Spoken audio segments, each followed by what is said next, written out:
अजीब स्थिति हो गई आज डिबेट में। अजीब इसलिए क्योंकि हमने बात की थी कि फला पार्टियों के अलग अलग नेता बदजुबानी करते हैं और हालात जो है इतने बुरे हो जाते हैं कि पार्टी को भी परेशानी होती है कि कैसे इसको डिफेंड किया जाए।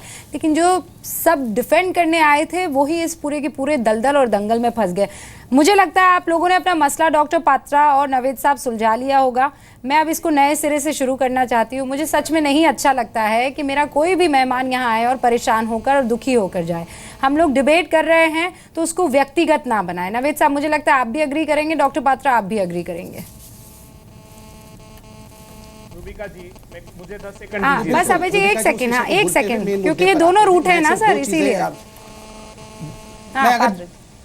ना उसको भूल जाइए। डिबेट में ऐसा होता रहता है और मैच्योरिटी दिखाने की आवश्यकता है। दूसरी बड़ी बात है, देखिए नावेद जी मेरे भाई हैं, हम लोग जितने भी लड़े हम लोग सब राजनीतिक लोग हैं और अलग विषय है ये। मैं सिर्फ इतना कहना चाहता हूं, चूंकि हम लोग यहाँ बदजुबानी पर बात कर रहे हैं, मैं एक उदाहरण देके नावेद साहब से भी पूछना चाहूंगा और हमारे कांग्रेस के प्रवक्ता बैठे हैं दोनों से पूछना चाहूंगा। नावेद जी ने कहा कि आजम खान वजू करके कहते हैं। आजम खान ने कहा था कि बाबरी मस्जिद की जो ताले हैं वो राजीव जी ने खुलवाया था। नतीजा क्या हुआ? अल्लाह का इंसाफ हो गया, गांधी परिवार को समाप्त कर दिया गया, गांधी परिवार खत्म हो गया, एक एक करके लोग मारे गए। क्या ये वजू करके कहा गया था? और क्या कांग्रेस के प्रवक्ता इससे सहमत? भाई अभी जो मुद्दा है इस पे आइए, आपको यह भी बताऊं कैसे लगाम लगाएंगे आप? नहीं वो तो नहीं, आपने कहा था कि जो सब कुछ कहते हैं वो वजू करके कहते हैं। चंद दिनों पहले आजम खान ने खुद मुलायम सिंह जी को हिजड़ा कहा था। आपको पता है कि राम तो आप ये बताइए, क्या ये वजू करके कहा था? बीजेपी की बात कीजिए ना, आप योगी आदित्यनाथ की बात कीजिए, आप विद्यासागर की बात कीजिए, आप बीजेपी महाराज योगी आदित्यनाथ की बात कर ले।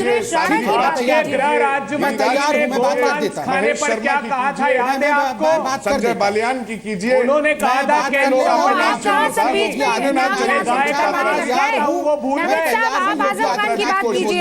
लगाम साहब ने क्या कहा था? अभय साहब, मैं योगी आदित्यनाथ पे जवाब दे देता हूं। आप मुझे मौका दीजिए, मैं बोल दूंगा। योगी आदित्यनाथ पे आपने मुझसे पूछा, मैं जवाब सुन लीजिए। रूबिका जी, देखिए योगी आदित्यनाथ जी ने जो कहा, आदित्यनाथ जी ने कहा उत्तर प्रदेश की स्थिति कश्मीर से खराब है। योगी आदित्यनाथ पे आपने मुझसे सवाल पूछा है, अगर आप जवाब चाहते हैं तो मैं जवाब देने के लिए तैयार हूं। रूबिका जी आपसे जवाब दे सकता है और समझ रहा है सरकार किसकी है। आप चारों पता है क्या कर रहे हैं? मेरे पार्टी के लीडर की बात मत करो। मैं आपको गिना दूंगा दूसरी पार्टी लीडर ने क्या क्या गलत कहा है। नहीं मैं तैयार हूं। क्यों नहीं आप लोग? अरे इतना तो मादा होना चाहिए ना सर, इतना करेज तो होना चाहिए। जो गलत है उसको गलत कह दीजिए। ओपन डिबेट कर लीजिए कि इनके क्या क्या कहा है। इस डिबेट को आप योगी आदित्यनाथ ने गलत नहीं कहा है। संबित भाई नहीं, योगी आदित्यनाथ ने गलत नहीं कहा है। मैं उसको बताता हूं उन्होंने क्या कहा है। उन्होंने गलत नहीं कहा है। उन्होंने ये भी कहा है कि उत्तर प्रदेश की स्थिति कश्मीर से खराब है। देखिए रूबिका जी, पश्चिमी यूपी पूरी तरह कश्मीर बनने की राह पर है। ये मादा होना चाहिए। ये भड़काने वाली बात नहीं है। क्या है? एक सेकंड आप व्याख्या करेंगे, नहीं है उसको तोड़ मरोड़ के बताएंगे। डॉक्टर पात्रा एक सेकंड रुकिए। अभय दुबे साहब, अभय दुबे साहब। नहीं मैं बिल्कुल नहीं, मैं व्याख्या करूंगा। मैं आ रही हूँ, एक सेकंड डॉक्टर पात्रा, एक सेकंड रुक जाइए। हाँ अभय दुबे साहब।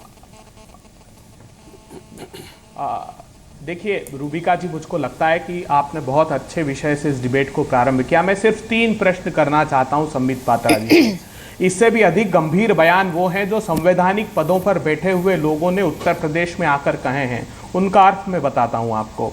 प्रधानमंत्री राजनाथ सिंह जी, देश के गृह मंत्री, ने कहा कि अपराध की क्या परिस्थितियां हैं उत्तर प्रदेश में।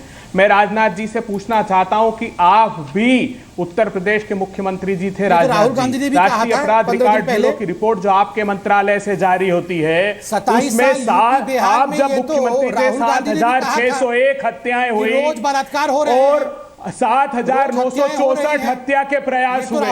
आज वो 4,732 पर आ गई, 4,897 पर आ गई। आप जब मुख्यमंत्री थे उत्तर प्रदेश के तो बच्चों के तो ये राहुल अपराध में गांधी पढ़ उत्तर के नहीं आए प्रदेश थे क्या? नंबर 15 दिन वन था। पहले ये कागज नहीं दिया था उनको? मोदी जी ने उत्तर प्रदेश में राहुल गांधी को 15 दिन पहले 27 अनाज साल नहीं यूपी खरीद रहे ऐसे नेताओं पे लगाम लगानी चाहिए, उन्हें वाकई पार्टी से बाहर करना चाहिए। तो लेकिन हमें जो जिस क्षेत्र पे इलेक्शन हो रहा है, बाहर का रास्ता आप दिखाएंगी हाजी याकूब कुरैशी को? बिल्कुल बहन जी, कभी भी ऐसे लोगों को बिल्कुल नहीं बख्शती। तो मैं ब्रेकिंग नहीं बख्शा होगा बहन जी ने, लेकिन उनका ये मैं ब्रेकिंग चला दूं, मैं आपको बता रही हूं उनका व्यक्तिगत बयान एक जवाब था। मैं ब्रेकिंग चला दूं, देखो कोई ना कोई जवाब तो देगा ना बीजेपी। मैं चलाइए, लेकिन मेरी बात को सुनिए। लेकिन मायावती ने हाजी याकूब कुरैशी को विवादित बयान देने पर पार्टी से निष्कासित किया। चला दूं?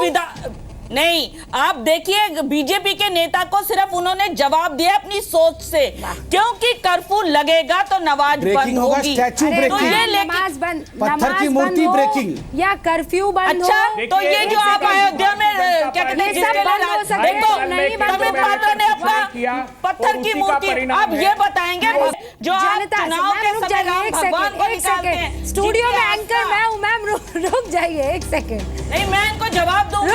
रुक जाइए, मैं नंबर दे दूंगी, आप उनसे बात कर लीजिएगा। आप सब एक दूसरे पर कटाक्ष करते रहते हैं, मुद्दों पर कोई बात नहीं करते।